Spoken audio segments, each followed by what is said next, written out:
Hello guys, ಮತ್ತೊಮ್ಮೆ Sunday special ಕಲಾಸಿ ಪಾಳ್ಯದ ಚಾಕ್ನ ಹೇಗೆ ಮಾಡೋದು ಅಂತ ಹೇಳ್ತೀನಿ ಬನ್ನಿ. ಇವತ್ತು ಮನೇಲಿ ಸಂಡೇ ಇತ್ತು, ಹಾಗಾಗಿ ಏನು ಮಾಡೋಣ ಅಂತ ಯೋಚನೆ ಮಾಡಬೇಕಾದ್ರೆ ನನಗೆ ಚಾಕ್ನ ತಿನ್ನಬೇಕು ಅನ್ನಿಸ್ತು. ನಾನು ಯಾವತ್ತೂ ಕಲಾಸಿ ಪಾಳ್ಯಕ್ಕೆ ಹೋಗಂತೂ ತಿಂದಿಲ್ಲ, ಅದಕ್ಕೆ ನಾನೇ ಮಾಡೋಣ ಅಂತ ರೆಡಿ ಮಾಡಿದ್ದೀನಿ ನೋಡಿ. ಇದು ಹಾಲ್ಟು ಮತ್ತು ಲಿವರು, ಆಮೇಲೆ ಸ್ವಲ್ಪ ಚರ್ಬಿ, ಆಮೇಲೆ ಒಂದು 4 ಥರ ಕೊಡ್ತಾರೆ. ಕುರಿ ಅಂಗಡಿಗೆ ಹೋಗ್ಬಿಟ್ಟು ಹೇಳಿದರೆ ಅವರು ಒಂದು 4-5 ಥರದ್ದು ಹಾಕಿ ಕೊಡ್ತಾರೆ. ಒಂದು 3/4 kg 1 kg ನಿಮಗೆ ಎಷ್ಟು ಬೇಕಷ್ಟು ತೊಗೊಂಬಂದರೆ. ಇದು ಮಾಡೋದು ತುಂಬ ಸಿಂಪಲ್ಲು. ಅಂದರೆ ನಿಮಗೆ ಒಲೆ ಬೇಕು, ತವ ಬೇಕು, ಏನು ಬೇಡ, ಮನೇಲೇ ಮಾಡ್ಕೋಬೋದು. ನೀಟಾಗೆ ಒಂದು ಬಾಣಲಿ, ನಾನ್ ಸ್ಟಿಕ್ ಬಾಣಲಿ ಇಟ್ಕೊಂಡ್ಬಿಡಿ. ಅದಕ್ಕೆ ಮೊದಲು ಸ್ವಲ್ಪ ಈರುಳ್ಳಿ, ಹಸಿಮೆಣ್ಸಿನ್ಕಾಯಿ, ಬೆಳ್ಳುಳ್ಳಿ ಶುಂಠಿ ಪೇಸ್ಟು, ಟಮಾಟೊ 1-2, ಕೊತ್ತಂಬರಿ ಸೊಪ್ಪು ಹಾಕಿ ಬಾಡಿಸಿ. ಚೆನ್ನಾಗಿ ಬಾಡಿದ ಮೇಲೆ ಉಪ್ಪು, ಖಾರದ ಪುಡಿ, ಧನಿಯಾ ಪುಡಿ, ಗರಂ ಮಸಾಲ ಪೌಡ್ರು, ಮೆಣಸಿನ ಪೌಡ್ರು ಮತ್ತು ಸ್ವಲ್ಪ ಬೇಕು ಅಂದರೆ ನಿಮಗೆ ಕರ್ಬೇವಿನ ಸೊಪ್ಪು ಕೂಡ ಹಾಕೋಬೋದು. ಇದನ್ನು ಚೆನ್ನಾಗೆಲ್ಲನೂ ಬಾಡಿಸಿ, ಅಂದರೆ ನೀರು ಚೆನ್ನಾಗಿ ಬಿಟ್ಕೊಳ್ಳುತ್ತೆ ಅದು. ಮತ್ತು ನೀರು ಹಾಕೋಕ್ಕೆ ಹೋಗಬೇಡಿ. ಮತ್ತು ನೀರು ಹಾಕಿದರೆ ಮತ್ತೆ ಏನಾಗುತ್ತೆ ಅಂದರೆ ತುಂಬ ಹೊತ್ತು ಬೇಯಿಸ್ಬೇಕಾಗತ್ತೆ. ಇದೇನು ತುಂಬ ಹೊತ್ತು ಬೇಯಲ್ಲ, ಆರಾಮಾಗಿ ಬೇಯ್ಕೊಳ್ಳುತ್ತೆ. ಅದರಲ್ಲೇ ಏನು ನೀರು ಬಿಟ್ಕೊಳ್ಳುತ್ತೋ ಆ ನೀರಲ್ಲೇ ಬೆಂದ್ಕೊಳ್ಳುತ್ತೆ. ಆಮೇಲೆ ಏನು ಮಾಡಿ, ಚೆನ್ನಾಗಿ ನೀರು ಬಿಟ್ಕೊಂಡು ಇದಾಗಬೇಕಾದ್ರೆ, ಫ್ರೈ ಆಗಬೇಕಾದ್ರೆ ಪ್ಲೇಟ್ ಹಾಕಿ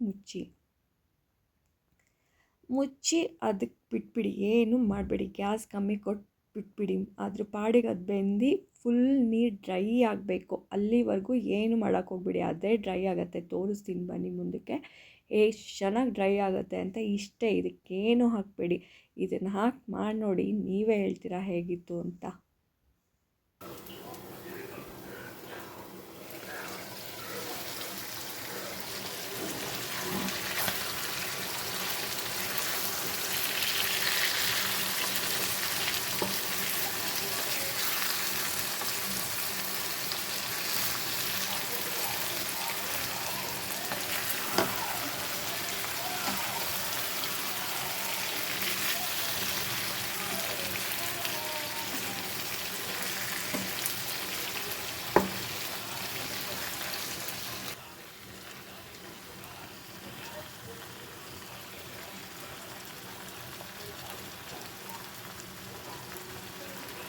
ಆಮೇಲೆ ಇದಕ್ಕೆ ಇನ್ನೊಂದು ಸ್ವಲ್ಪ ಕೊತ್ತಂಬರಿ ಸೊಪ್ಪು ಉದುರಿಸಿ, ಯಾಕಂದರೆ ಈ ಥರ ಫುಲ್ ಅದು ನೀರು ಬಿಟ್ಕೊಂಡು ಫುಲ್ ಡ್ರೈ ಆಗಿಬಿಡಬೇಕು.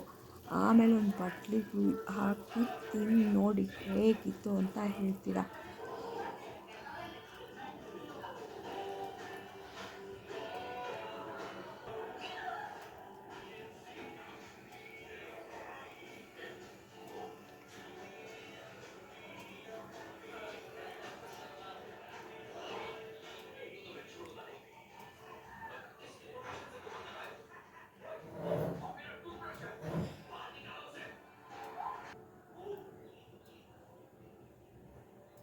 ನಾನು ಇದನ್ನು ಇನ್ನೂ ಸರ್ವ್ ಮಾಡಿಲ್ಲ, ಸರ್ವ್ ಮಾಡೋಕ್ಕೆ ರೆಡಿ ಮಾಡ್ಕೊತಿದ್ದೀನಿ. ಯಾಕಂದರೆ ನಿಮ್ಗೆ ಹಾಗೆ ತೋರಿಸೋಣ ಅಂತ ಸ್ವಲ್ಪ ಫೋಕಸ್ ಮಾಡಿ ತೋರಿಸ್ದೆ.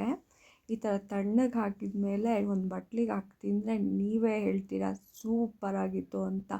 ಅಷ್ಟು ಚೆನ್ನಾಗಾಗತ್ತೆ. ಇದು ಫುಲ್ ಡ್ರೈ ಆಗಿಬಿಡ್ಬೇಕು, ಆವಾಗ ತುಂಬ ಚೆನ್ನಾಗಿರುತ್ತೆ. ನಾನು ಬಿಸಿಲೇ ಹಾಕ್ತಿದ್ದೀನಿ, ಹಾಗಾಗಿ ಇನ್ನೊಂಚೂರು ನೀರು ಥರ ಇದೆ. ಅಂದರೆ ತುಂಬ ಅಲ್ಲ, ಸ್ವಲ್ಪ.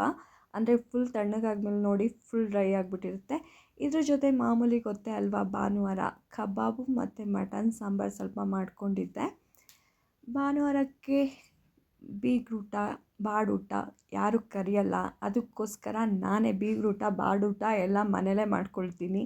ಹಾಗಾಗಿ ಇವತ್ತಿಂದು ಡಿಶ್, ಸಂಡೇ ಸ್ಪೆಷಲ್ ಡಿಶ್ ಅಂದರೆ ಕಳಾಸಿ ಪಾಳ್ಯದ ಚಾಟ್ನ ಮತ್ತು ಕಬಾಬು ಮಟನ್ ಸಾಂಬಾರು ಜೊತೆ ಆರಾಮಾಗೆ ಏನು ಹೇಳ್ತಾರೆ, ಅದು ಬ್ಯಾಟಿಂಗ್ ಮಾಡಿದ್ದು ಅಂತ ಹೇಳ್ತಾರಲ್ವ, ಹಾಗೆ ನಾನು ಕೂಡ ಇಷ್ಟನ್ನ ಮಾಡಿ ಊಟ ಮಾಡಿದೆ. ಸೂಪರಾಗಿತ್ತು. ನೀವು ಟ್ರೈ ಮಾಡಿ ನೋಡಿ ಹೇಗಿತ್ತು ಅಂತ ಹೇಳಿ, ನೀವೇ ಹೇಳ್ತೀರಾ ಸೂಪರಾಗಿತ್ತು ಅಂತ. ನಿಮಗೆ ಇದನ್ನು ಹೇಗೆ ಮಾಡೋದು ಅಡುಗೆ ಅಂತ ಗೊತ್ತಿಲ್ಲ ಅಂದರೆ ನನಗೆ ಕಮೆಂಟ್ ಮಾಡಿ ಕೇಳಿ, ಏನೇನು ಹಾಕಿದ್ದೀನಿ ಅಂತ ಹೇಳ್ತೀನಿ. ಆದರೆ ಎಲ್ಲರಿಗೂ ಅಡುಗೆ ಮಾಡೋಕ್ಕೆ ಬರುತ್ತೆ, ಎಲ್ಲರಿಗೂ ಗೊತ್ತಿರುತ್ತೆ.